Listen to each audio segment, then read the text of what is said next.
Hello，大家好，我是卡尔。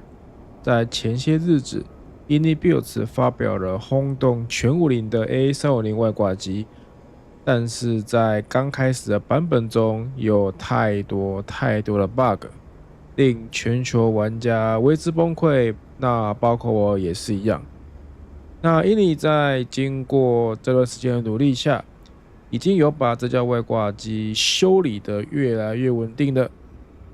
那在最近的新版本中，他们也开始加入一些新功能，把以往尚未呈现的系统功能慢慢加进去。那本部影片也是我 A350教学系列的第一部影片。我的计划是，每次更新如果有加入一些新功能，我就会用小有短片去讲解这些功能的使用方法。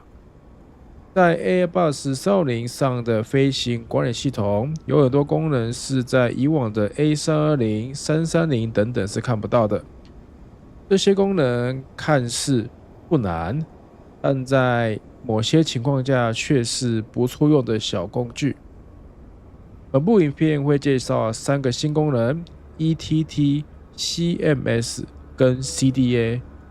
那一样要提醒的是，因为目前这家外挂机还算是在慢慢的发展与更新中，那在模拟飞行内所呈现的不会跟真实飞机上是一样的。老话一句，仅供参考，仅供在模拟飞行上使用。那如果喜欢这个影片，请帮我按个赞。如果有相关问题，也欢迎在底下留言讨论。感谢您。首先，我们要来介绍的是 ETT，全名叫做 Estimate Takeoff Time，照字面来讲叫做预计起飞时间。那其实这个功能不是什么太复杂的功能，它就只是帮你计算时间的一个小工具。怎么说呢？好，那现在你会看到它的 MFD 上有一个已经打完的飞行计划。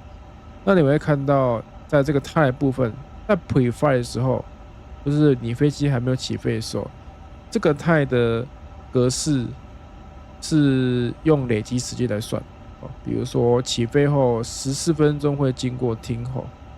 那我们等一下用的 ETT 功能，它就会帮你算出你输入一个预计起飞时间，那它就会把这个 time 的时间转换成实际预计到达那个点的时间。例如说，我今天如果把我的起飞时间打成0600嘟嘟，那听吼就会跳成0614嘟嘟才。那这个就是它一个基本概念。那这个功能会在几个情况下可以用到。第一个，输入 ETT 后，可以判断我们何时可以落地时间。那当然，你可以用纸本的 OFP， 或者是有电子 OFP， 你可以自己做计算。那人工计算的缺点就是你要花时间计算，而且有时候会算错。那你只要在飞机上输入 ETT 时间，系统会自动帮你算好，那也避免算错的问题。那其实这个功能在 A320、330上也都有了哈。那第二种用法就是说，像有一些区域，航管要求你在某个时间必须通过什么点，或者是在某个时间前，那你就可以用这个大概去计算说最晚什么时候起飞，我们才赶得上经过那个点的时间。像是某些长程航线啊，那因为它有一些间隔的要求，或者是某些区域的特别规定。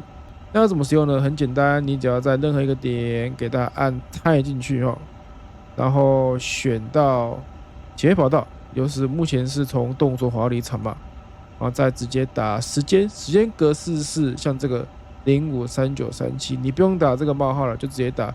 像比如说我就假装一个时间061500，在06时15分的0点的入座菜，我要在这个时间起飞，就可以按 Enter。好，那我们再跳回去 Temporary Flight Plan，再直接按 Insert Temporary。那注意看这个时间会改那它就会变成预计到达的时间。那比如说，因为0615起飞嘛，那我在听加14分钟，那就是0629的意思哦。那你也可以算出来我们什么时候到达目的地机场，那这边就算出是0720的时候会到达目的地机场。那如果你有把这个 ETT 打进去，那它事实上是不会影响你真正升空后的设定啊。那因为在 FMS 中，一旦飞机离地，它就会以当时起飞时间为主，所以说一离地，它这个时间就被改掉哈。比如说我0615是预计嘛，那如果我可能0620才起飞，那它后续的时间就会以0620为主去计算。所以说，其实你这个留着不删也是可以的哈。它在起飞后自动就会帮你利用飞机目前的时间去做计算。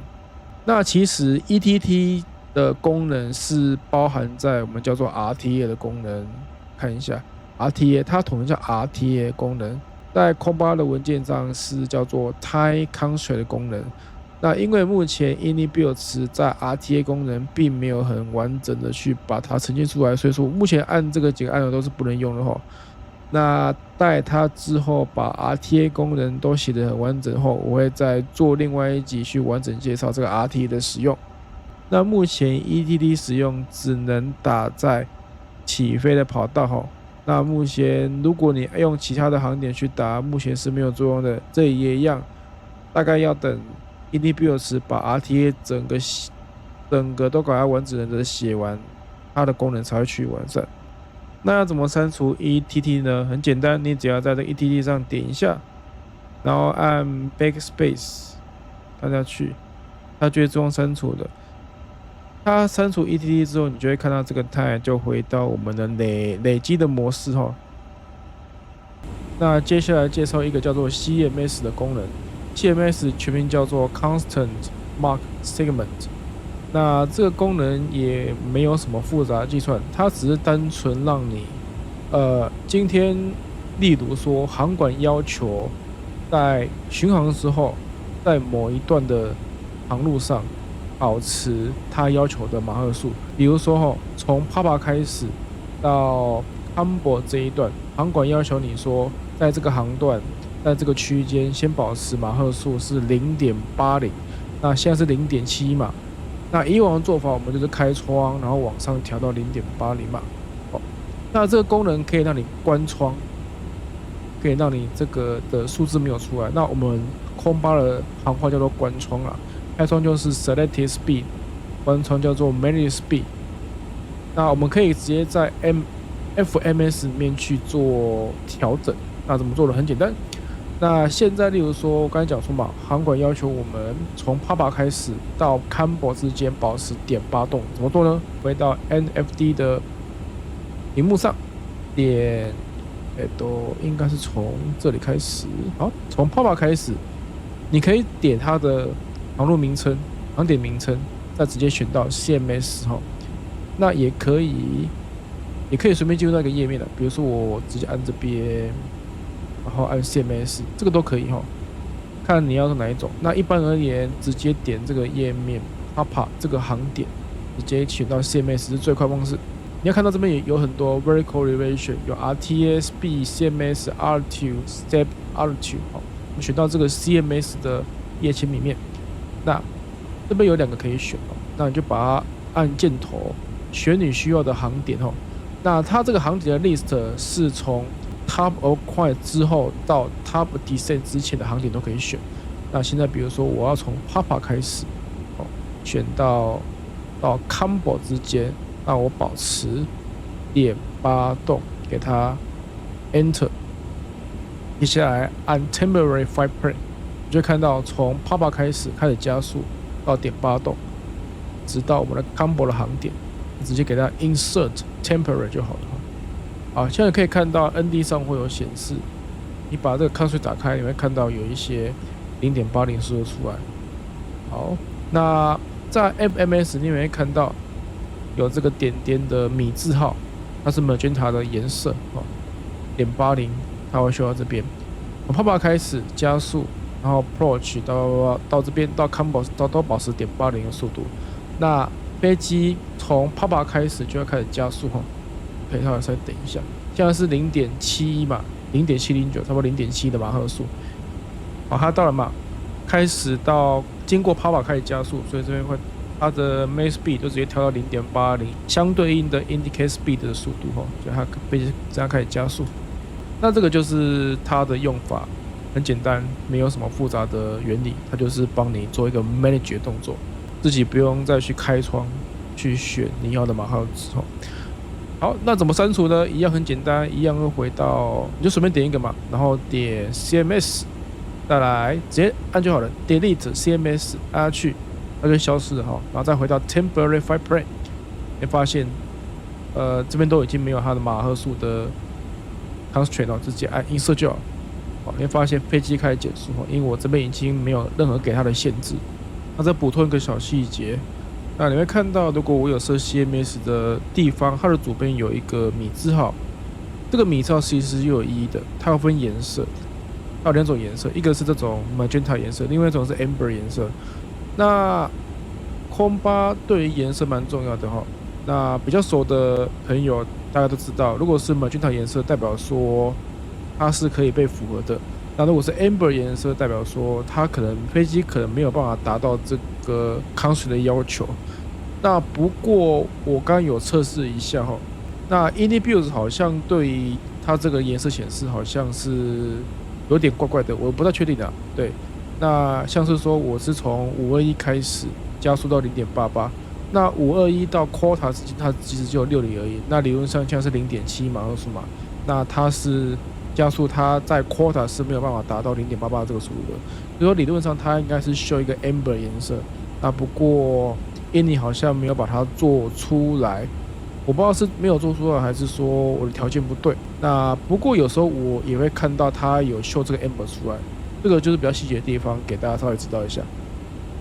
那还有一些细节再补充一下 ，CMS 这个功能一个航段只能使用一个而已。那比如说我打另外一个航段，那前一个航段它就会自己帮你删掉。那 CMS 自己跳掉会有3个状况，第一个，你的 alternate flight plan 已经被启用了哈。第二个 ，engine out 的 mode 已经开始作用的。那第3个的状况是，它从 cruising 的 phase 跳到其他 phase， 直接往下到3万的高度，给到 open descent。我们看到它跳到 descent 的 phase 嘛。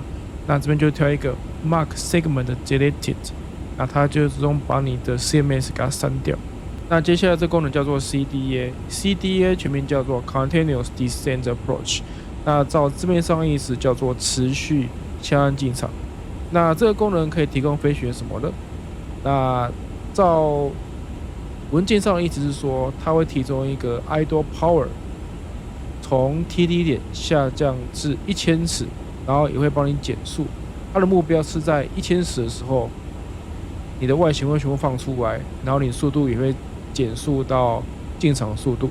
那在一般的条件下，比较难达到这种全程都使用 idle power 去做下降的动作。那台北其实也有颁发相关的程序，只适用在夜间哦，因为夜间像桃园机场夜间飞机很少嘛，那就比较可以使用这种程序哦。那 CDA 这个功能的目的是什么？可以减少油量的消耗嘛？因为如果你有改变的话，你的发动机会开始出力嘛，因为你要保持平飞，哦，就没有办法一直保持 idle power 去做下降。那 CDA 会把很多因素考虑进去哦。那例如说 VAPP， 或者是沿途各个导航点的它有没有一些限制的高度或者是速度。那再来是你的降落重量，还有你的风向哦，因为风向会影响它减速的性能，有可能你顺风的时候减速不好，那逆风的时候减速比较好，等等因素 ，CDA 都会纳进去考虑。那在这一版呢 ，IndyBuild 把一些 Shield Waypoint 给它加进去我们的 ND 里面。什么是 Shield Waypoint 呢？就是这个有刮胡的哈。像一般而言，空巴都有这个嘛 ，Decel 的 Shield Waypoint。那它这次有新增的2个 Shield Waypoint， 就是 Flag 1跟 Flag 2。那你同样也可以在 ND 上看到有个1跟一个2，那这两个在 FCON 文件上的定义是说，飞机最晚经过这个点的时候，你的 flapper 必须要往那个的目标值去走。比如说我到1这个点嘛，那最晚，你必须要在1的 shoot waypoint 上，你的 flapper 要移动至，应该说你的 flapper 要往config 1移动至中哦。那这个图就一样。在这个shoot waypoint， 你的 flapper 至少要往 config 2去移动。那它计算的位置有时候会很怪。那因为刚才讲嘛，它会受到一些抗税影响，像台北这个动物图跑道，它有多速限，有200、180跟160，还有高度限制4000、2500跟1400。那这些因素都会导致它算的位置会蛮奇怪的哈。一般航空公司的操作不会做这种操作啊，对。那就像刚刚讲的，它是在理想状态下帮你算一个可以用 idle power 去做到持续进场下降的操作模式。所以说这个东西我目前会建议是当参考，不要真的去用。其实你也可以用用看啦。像目前桃园它这个的显示的位置，我有大概试了一下。那真的是很晚才会让飞机处于在1010稳定的状态下。那所以说目前这个当参考。那我目前使用上的次数经验的话，有些机场是真的可以去做参考，你可以照着它去丢外形，这个是没问题的哈。那就看当时的状况自己去做决定，你要怎么去放你的外形。在 CDA 的过程中，会有3种的讯息会需要这个地方。那前2种它很常见，叫做 extend speed brake， 第一个叫做 retract speed brake， 就提醒你要增加下降率，或者是记得把你的 speed brake 给它收回来。那第3个叫做 speed error at 什么点，那就提醒你在哪个导航点可能速度没有办法达到它 CDA 所要求的速度。这个时候你就要稍微注意一下，是哪里出问题，或者是要做什么相对应的措施。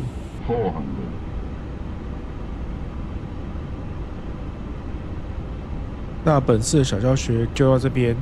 那希望今天介绍的3种小功能，可以让大家对350的航天系统有更加的了解一点点。那也希望大家可以善用这些功能。那后续如果它有更新，我会再做另外的影片跟大家做说明。大家拜拜。Retard.